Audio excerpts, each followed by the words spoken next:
Hey, welcome back to Black Press. Thank you for watching. Please like, comment, share, and subscribe. Now let's get to it. But next thing, student loan debt cancellation has been stopped. Yep. And I'm not upset about it. I'm not upset about it. So student loans, of course, President Biden, went through this whole process of trying to eliminate $10,000 of student loan worth of student loans if you're at one pay rate or one amount of income, and then $20,000 if you were at an amount of income that allows you to have the Pell Grant.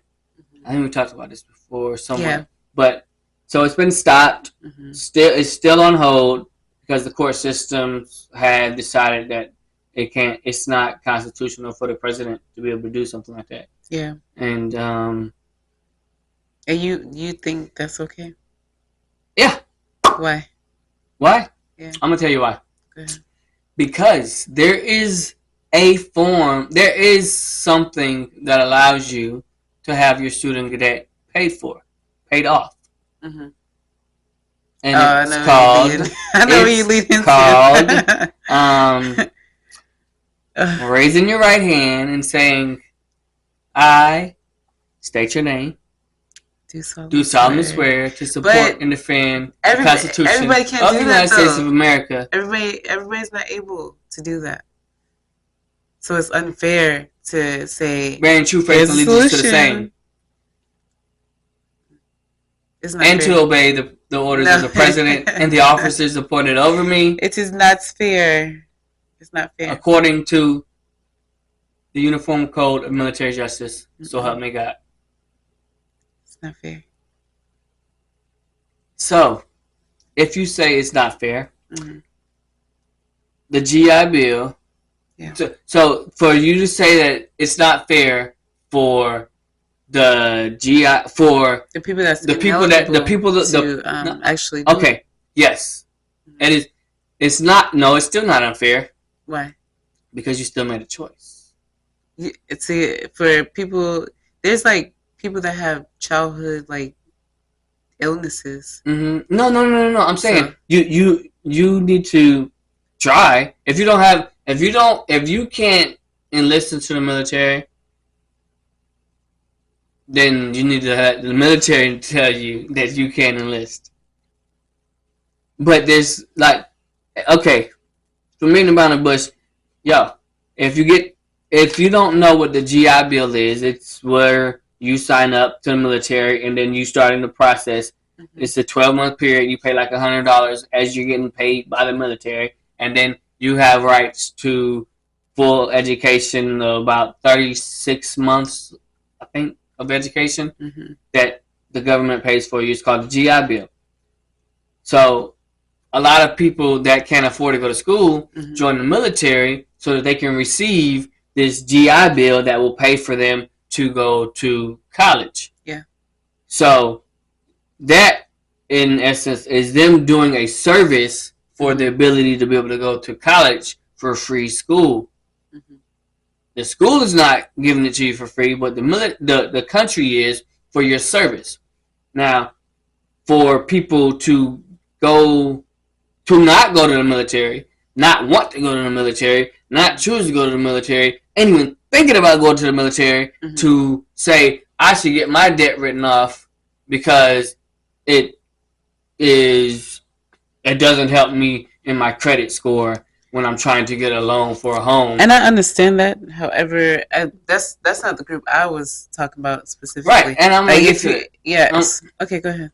So, I wanted to talk about those people first because these are people who have made conscious decisions to get debt, to get loans, to go to school so that you can get a job and or career that you want, and you did that all of legally sane and legally of age choice. So if you still want to get your debt paid off, if you do not know, you can go to the military and instead of getting the GI Bill and getting your debt paid off or getting your school education for free, the military will also pay off that debt. So those people that chose to get debt to go to school can't have that debt paid off. So that just writes it off from your term of service. But my point is, there are a lot of people that never thought that as an option. I didn't think it as an option because I'm a Georgia resident. So I knew Georgia had the Hope Scholarship. So I went to school and didn't have to pay for it I didn't have to pay for it for school, and that was because, and I was like, I should probably play the lottery because the Georgia Hope Scholarship is fed into by the lottery. When my dad was like, nah, we paid enough. So I was like, bet. I ain't got to play the lottery. But apparently they paid enough. But, so if you're making choices, if you make choices that grown adults, I think you should have to be accountable for those choices. And then, if you still make a choice to go and you're not physically capable of serving, then okay, join the Peace Corps. I think people should serve. I think you should serve, especially if you want your like.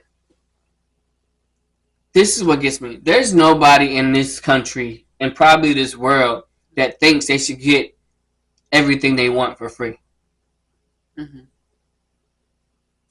And if they do, they definitely have never thought about owning a business because they're not willing to give people things for free if they're trying to run a business. Yeah. So I think if you made a conscious decision as an adult that you want to gain an income, then you made a conscious decision to gain that debt for your income, then hey, if you have a job, if you went to school for a career that's not paying you enough money, then hey, were you legally insane at the time that you applied for that loan? If not, then you knew what you were doing. That's a good point because technically, if you're not in your right mind, you can't sign for stuff like that. So it should be considered a cancellation. So you think people should be able to say I was crazy when I signed it? Yes. I wasn't thinking right. I wasn't fully educated. A lot of people, they're not fully educated when it comes to loans and things of that nature. Yes, because they don't teach that in school. You graduate from high school and you go right into signing for a loan. Now they make it so the parents sign I think it's a promissory note to make sure that to put the fault back on the parents so that the parents have to explain to them what a loan is. Yeah, but then they can say the parents didn't know. You teach what you know, especially in our community. But here's my thing, and I don't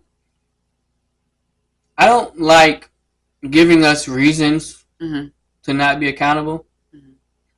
And the reason I don't like that is the same reason why I believe that we are and are capable of being awesome.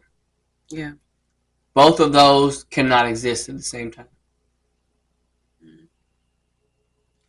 You can be awesome in your own right. In your own right, but that doesn't make you awesome for real. That just makes you awesome in your head. No? Yeah. In what right can you be awesome and still not understand that if I sign for this loan, I'm going to have to pay it? Well, of course that's not being awesome because when it comes to paying bills, please like, comment, share, and subscribe. You have to be responsible. Right. And it all boils down to responsibility. Responsibility, accountability, it's all those things into one. I know. And we're talking about student loan debt. Yeah. So if we're talking about the student loan debt, can you be an awesome person in life and not be mentally capable of understanding that if I get a student loan, I'm going to have to pay it off? In different aspects, somewhat. Explain. Because if you apply, if it's like if you apply for a loan for your education, but you're not educated to the point where you understand that you've just taken money that you have to pay back almost 3 times as much as you've asked for.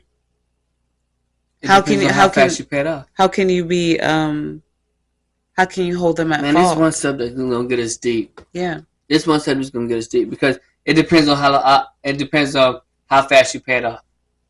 That too. So, but a person that's going to college, they're attending like face-to-face classes. You really don't have time. No, you don't. But you have a job. You don't have to. You don't have to start paying your student loan debts until you finish. 6 months after. Yeah, 6 months after you stop going to school. So if you're still in school all the way, if you're in school and you get your bachelor's, right, and you have student loan, you got your 4-year student loan debt, and then you continue school and you never stop, and you go get your master's, you're still not paying. You don't have to pay it off, and then you continue school and you go to get your PhD. You're still not as long as you're in school. You do not have to start paying off those loans. But you're still incurring debt. Yeah, you're accruing the debt, but you don't have to start paying it. And then, depending on if it's a subsidiary loan or non-subsidiary, then you end up paying. One of them. Well, non-subsidiary, the interest starts to accrue. But my point is that if we are capable of doing great things, we are capable of reading and understanding what that loan is going to have on the back end. It should be. I still put it down to it should be educated, because you only know what you know. But if you're educated enough to know you want to go to college, that means you know you should. You do know. I think, and that's my issue. I think that we choose when we want to be great and when we want to make an excuse. But do you know enough? It's something to say like, okay, you're borrowing money that you have to pay back.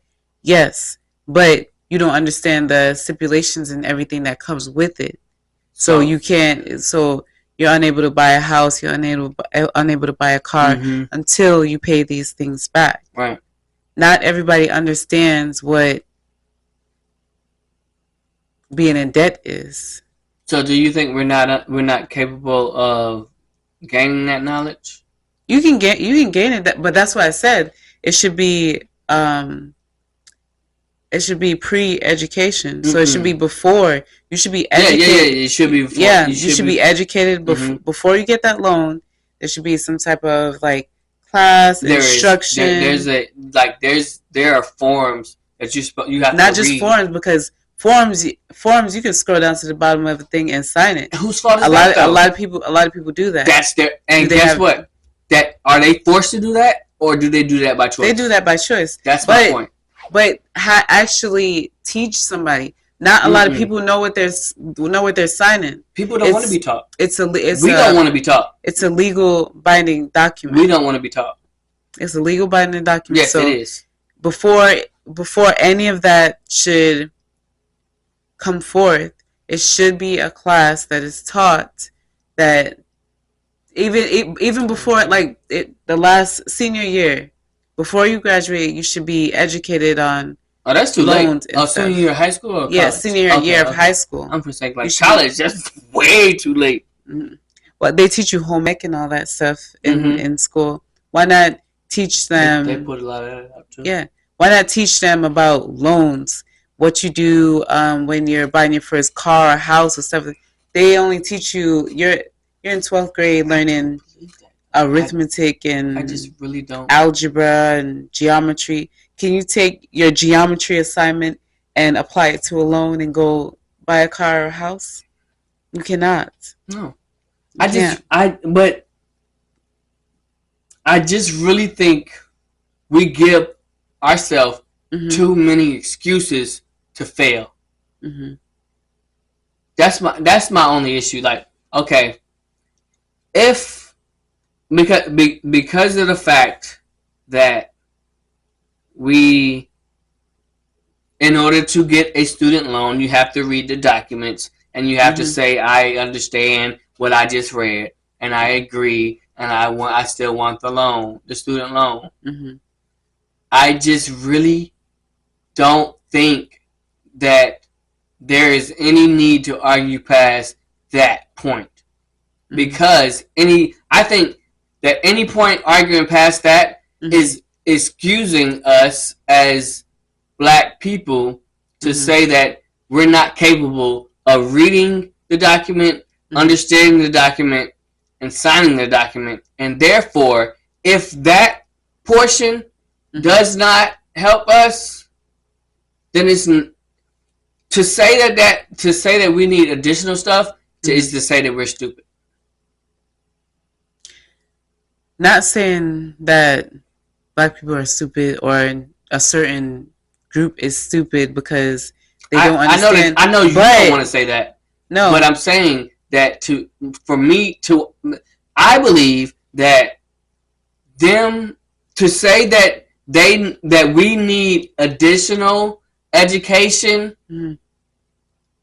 when we have direct access to so much information and education is to say that it's still underprivileged. It's still underprivileged because you can grow a child and groom a child into knowing the correct and the right things to do. You can teach them about loans. You can teach them how much of that do you think is taught within a black community? Not a lot. How many in the black community own their houses? How many own their cars? A lot of people go out and they lease their cars. They don't even own it. I really don't understand how does somebody really justify in their mind that they should lease a car? A lot of people do. My parents grew up like that. I mean, when I was growing up, my parents had leased the cars before, but it was because it was financially beneficial for them because at that point it's more of a payment. It's a higher payment to buy the car and pay it off than to lease it. But in the black community, it's not just cars that they lease. They lease furniture. They lease electronics, like stuff that you think you need, but can you do something else like save the money up and then go out and buy it? Because if you're leasing it, you're just kind of like pouring your money down the drain because you're gonna end up paying 3 times the amount. The original amount. My point for this whole thing is just my point in today, in the past episodes, and in all future episodes. I will never say that we are not capable of understanding what we need to do, what we need to accomplish, what we're signing a document for. I will always say that we are capable of doing amazing things, and that what we do is decide that we're going to ignore what we know or see or understand to be right for the sake of having something else that can give us an excuse for what we actually chose to do.